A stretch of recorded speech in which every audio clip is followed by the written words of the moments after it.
Guys, good morning sa ating followers, viewers, tsaka friends. Follow nyo na rin ako sa Doy TV.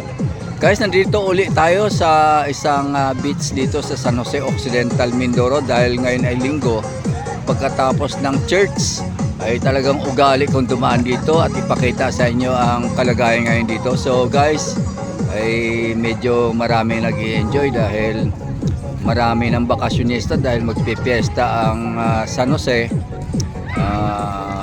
3 days to go o 4 days to go, fiesta na.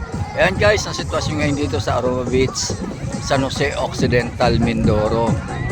So, ang ganda pa rin ng dagat at enjoy na enjoy yung mga kids at saka mga pamilyang nagbabanding. Ayan o, makikita mo. So, dito sa beach ng San Jose ay safe naman. So far so good. Wala pa ako nababalitaan after so many years na nagkaroon ng disgrasya dito. Kaya guys, hanggang doon sa dulo makikita natin ang dami ng tao. At ang pinakamasaya dito guys, itong nandito sa narinig kong tugtugan.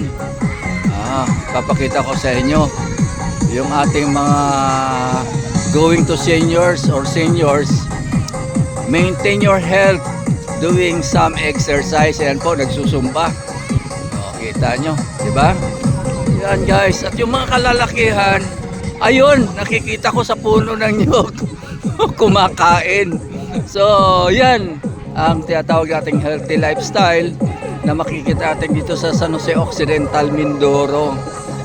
So siguro guys, next week mayroon ulit tayong i-update sa inyo na mga sitwasyon dito sa Aroma Beach, San Jose Occidental, Mindoro.